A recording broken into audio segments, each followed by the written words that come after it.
আমার কথাগুলা আপনারা কেউ কষ্ট পায়েন না, কিন্তু আমি জীবন নিয়ে বুক করে এই কথাগুলো বলি। আমার ভুল হলে আপনারা মাফ করে দিয়েন। এই যে ইন্ডিয়ান যে কিছু কিছু চ্যানেল বানায়, স্টার জলসা মুভিজ এবং স্টার জলসা, জি বাংলা, এই চ্যানেলগুলোর কারণে বাংলাদেশের হাজারো ঘরে ঘরে মা বোনের চোখে পানি। কেন আপনারা জানেন? কারণ এই যে এই চ্যানেলগুলোর দোষ না, দোষ হলো এই যে ইন্ডিয়ান নাটকগুলো যে মানুষ বানায়, সেই নাটকগুলোর মধ্যে এরকম ক্রিমিনালগিরি ব্রেন খেলা বানায়। এমনকি আমার বড় ভাবি, আমার আপন ভাবি, সে এই নাটক দেখা এবং সে বলে যে এই নাটকগুলা যদি আমি আরো আগে দেখতাম, তাহলে আরো আগে আমি আরো কোটিপতি হইতে পারতাম, তাহলে আমার বিবেক বুদ্ধি আরো ভালো হইতো। তাহলে দেখেন এই নাটকগুলা মানুষের কত ক্ষতি করতেছে। যে আমার আপন বড় ভাবি এই নাটক দেখা তার আপন ছোট ননদকে বিক্রি কইরা, আর সে ননদ বেচা তার মারে গিয়া জাগা কিনা দেয় ননদ বেচার টাকা দিয়ে।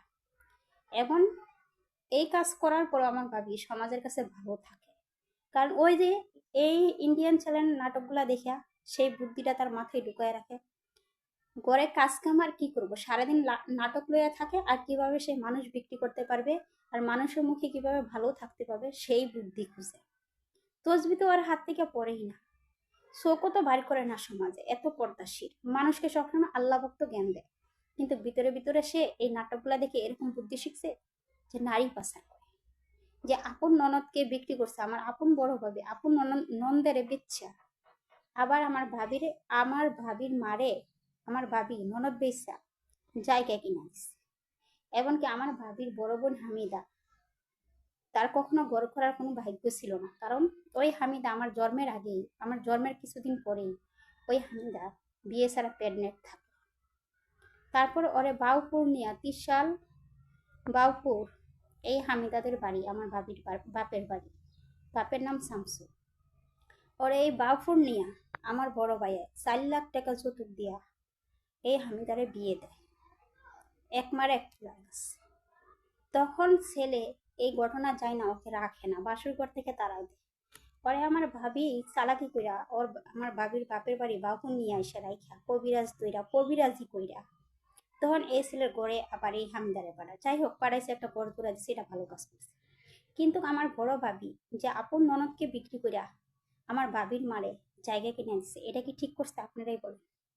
এই জন্য বলি ইন্ডিয়ান যে নাটকগুলা বাংলাদেশে কইরা ছাড়েন একটা চ্যানেল দিয়া, চ্যানেলের দোষ না, এই নাটকগুলা যারা বানান, এই বুদ্ধিগুলা যারা সৃষ্টি করেন, তা আমার অনুরোধ আপনারা একটু ভালো পর্যার নাটক বানান। বাংলাদেশে যেই নাটকগুলা বানান সেম এরকম একটু বানানোর চেষ্টা করেন, কারণ এই ইন্ডিয়ান নাটকগুলা দেখা তো প্রতিটা ঘরের মা বোনের ইজ্জত হারাইতেছে, মা বোনের চোখে পানি, দেশ সমাজ নষ্ট হয়ে যাইতেছে এই নাটকগুলার কারণে। কারণ কি লেগে জানেন? এতই ক্রিমিনালি সাল, যারা খারাপ এই নাটক দেখা তারা খারাপ হতে লাখ লাখ কোটি কোটি টাকা ইনকাম করতেছে, সেটা হলো আমার বড় ভাবি। আর যারা নাকি এই নাটক দেখা যারা ভালো হওয়ার, তারা আরো ভালো হইতেছে, বিবেক বুদ্ধি বাড়তেছে। এই জন্য আমার অনুরোধ, ইন্ডিয়ান এই নাটকগুলা এত ক্রিমিনালগিরি বুদ্ধি দিয়া আপনারা বানায়েন না। ইন্ডিয়ান চ্যানেলগুলো বাংলাদেশে দিয়া প্রতিটা বাঙালি মা বোনের চোখে পানি, কার চোখে কতটা আছে জানি না। আমি জন্মের থেকে কায়দে আসছি আমার বড় ভাবির অত্যাচারে, এই নির্যাতনে ভুগন্তি মেয়ে আমি, এ আমার বড় ভাবির নির্যাতন। কিন্তু আমার মতন আর কেউ কাঁদুক সেটা আমি চাই না। আমার অনুরোধ, ইন্ডিয়ান চ্যানেলের দোষ দিই না, দোষ হলো যে এই নাটকগুলো আপনারা একটু সীমিত বানান, একটু মানুষের প্রতি বুকপিট রেখে বানান। এত ক্রিমিনালগিরি বুদ্ধি পরিচালকরা দিয়া বানান যে বাংলাদেশে প্রতিটা নারীর চোখে পানি এই নাটকের কারণে। কারণ আজকাল বউরা যেসব নির্যাতন করে, কোনো ননদ, কোনো ননাস, কোনো শাশুড়ি ওখানে টিকা থাকতে পারে না। এই জন্য আপনারা একটু ভালোভাবে এই নাটকগুলো বানানোর চেষ্টা করুন, আমার অনুরোধ। আমার কথা কোনো ভুল ত্রুটি হইলে আপনারা আমাকে ক্ষমা করে দিন, কিন্তু আমি না পাইরা এই কথাগুলো বললাম।